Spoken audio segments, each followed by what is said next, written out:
मैंने पहले भी साफ किया था, अब भी कह रहा हूँ, जो लोग मुझसे मिलने आए थे उनको भी मैंने ये बात कही थी। और इसी बीच एक बड़ी खबर से आपको रूबरू कराते उत्तर प्रदेश के आजमगढ़ जनपद से आ रही है, जहां बीजेपी सांसद निरहुआ ने मंदुरी एयरपोर्ट के विस्तारीकरण को लेकर के बड़ा बयान दिया है। बीजेपी सांसद निरहुआ ने कहा है कि हम भी किसान हैं और किसानों के हक में ही सरकार का फैसला है।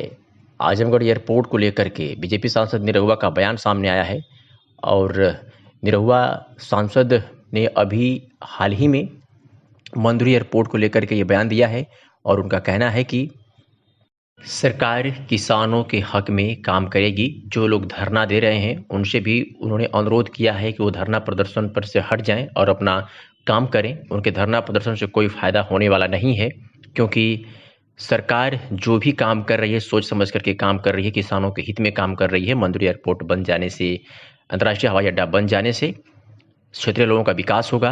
और इस तमाम बातें इस तरह की दिनेश लाल यादव उर्फ निरहुआ, जो आजमगढ़ सदर के बीजेपी से सांसद हैं, और उन्होंने स्पष्ट रूप से बयान दिया है। उन्होंने 1 मिनट 56 सेकेंड की इस बयान में बहुत सी ऐसी बातें कही है जिसको आप वो सुनकर समझ जाएंगे कि आखिर बीजेपी की मानसिकता क्या है, दिनेश लाल यादव निरहुआ की मानसिकता क्या है, सरकार की क्या सोच है, और मंदुरी एयरपोर्ट का विस्तारीकरण अब अंतर्राष्ट्रीय हवाई अड्डा बनेगा कि नहीं बनेगा। तो बिना देर किए हुए ही आपको निरहुआ के इस बयान को सुनवाते हैं, और निरहुआ के इस बयान को सुनने के बाद आपकी क्या प्रतिक्रिया है वो कमेंट सेक्शन में ज़रूर बताइएगा।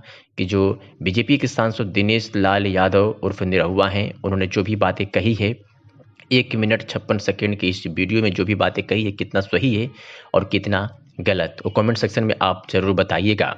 तो देर ना करते हुए आपको सीधे बीजेपी सांसद निरहुआ की वो बात आपको सुनवाते हैं।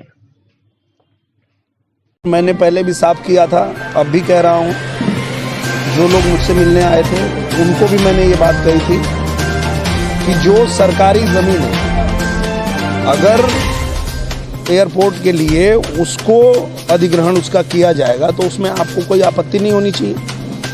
और उनको लगता है कि उनकी ज़मीन हड़प लेगी सरकार। क्यों हड़प लेगी भाई? ये तो जहाँ पे आवश्यकता है वहाँ पे हम ज़मीन पहले देखेंगे कि सरकारी ज़मीन कहाँ है। और आप अगर सरकारी ज़मीन पे अपना घर बना के बैठे तो आपको तकलीफ होगी। आप तो जानते हैं कि अब हमको छोड़ना पड़ेगा और कुछ मिलेगा भी नहीं। मिलेगा उसको जिसकी ज़मीन होगी। तो जिनकी ज़मीन है उनको तकलीफ नहीं है, जो सरकारी ज़मीन हड़प के बैठे हैं वो चिल्ला रहे हैं। सरकारी ज़मीन पे, बंजर भूमि पे, परती भूमि पे जो सरकार की ज़मीन है उसको जो हड़प के बैठे हैं वो तो परेशान होंगे। पर जिनकी ज़मीन है, जिनके पास कागज़ है, उनको कोई तकलीफ नहीं है। वो तो जानते हैं उनको 4 गुना मुआवजा मिलेगा। उसके अलावा हमने ये भी कहा था कि अगर कोई बस्ती बाधित हो रही है उसमें, तो हम लोग पूजनीय मुख्यमंत्री जी आ रहे हैं एयरपोर्ट के उद्घाटन के लिए।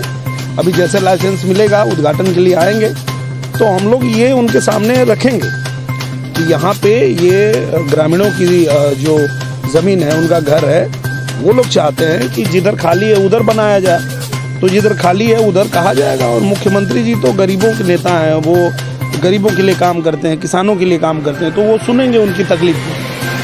पर उसमें जो लोग नेतागिरी कर रहे हैं उनको करने दीजिए, उनको हक है अपना काम करने का, वो कर रहे हैं।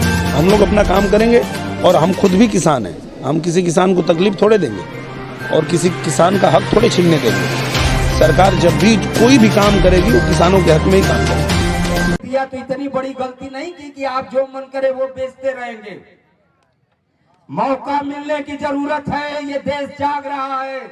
इसलिए साथियों, हम आपसे कहना चाहते हैं, खास तौर से नौजवान भाइयों बहनों से कहना चाहते हैं कि तुम्हारे भविष्य को इन सरकारों ने चौपट कर दिया है, कुछ भी नहीं बचा है। 40-40 लाख रुपया फीस हो गई है मेडिकल की पढ़ाई की। दरोगा जी जो सोच रहे हैं कि हवाई पट्टी चली जाएगी, हवाई क्रोन में गए थे पढ़ने, घिघिया रहे थे, मर रहे थे। जब युद्ध होने लगा तो लड़ लेते, वहीं डॉक्टरी करते। वहां लोग मर रहे हैं तो डॉक्टर की जरूरत नहीं है।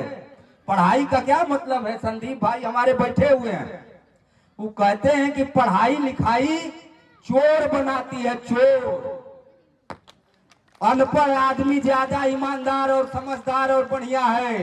ये जितने कलेक्टर एसडीएम हैं ये सब चोर हैं, पढ़ लिखे वाले चोर हैं, पॉकेटमार हैं। भाई जब आप यूक्रेन पढ़ने गए थे डॉक्टरी और वहां युद्ध होने लगा, वहां का खा पी के आप पढ़ रहे हैं, और जब वहां युद्ध होने लगा वहां के लोग का हाथ पैर टूटने लगा तो आप अपने घर भाग रहे हैं। ऐसे लोगों को पढ़ाने लिखने की जरूरत है? वहां जरूरत थी कि आप उनकी सेवा करिए। अगर आप डॉक्टर हैं तो, अगर आप मास्टर हैं तो आप वो जिम्मेदारी निभाइए। ये गैर जिम्मेदार बनाने वाली जो शिक्षा व्यवस्था है उसके खिलाफ भी नौजवानों को लड़ना पड़ेगा। पढ़ने लिखने का काम भगत सिंह का काम है। भगत सिंह कहते थे कि पढ़ो लड़ाई करने को और लड़ो समाज बदलने को, बढ़िया समाज बनाने को। 23 साल की उम्र में ऐसे नहीं फांसी पे चढ़ गए। आज 23 साल वाले यूट्यूब पर झड़लिया गाना सुनत है, बेहोश है, जागरण करत है भगवती माई का। करा जागरण जरा पढ़ लिख के कुछ न मिली, वो लायक न रहबा। जान ला, पढ़ा खूब जागरण करा, फिर जागरणे होत रही। तो ये सवाल ये है कि हम सबको इस आंदोलन के साथ अपना जन शिक्षण करना है। हमें अपने अधिकारों को समझना है।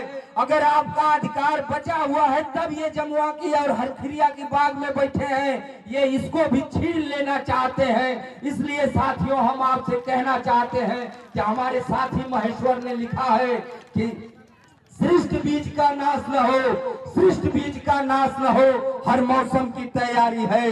कल का गीत लिए होठों पर, आज लड़ाई जारी है, आज लड़ाई जारी है। इंकलाब जिंदाबाद।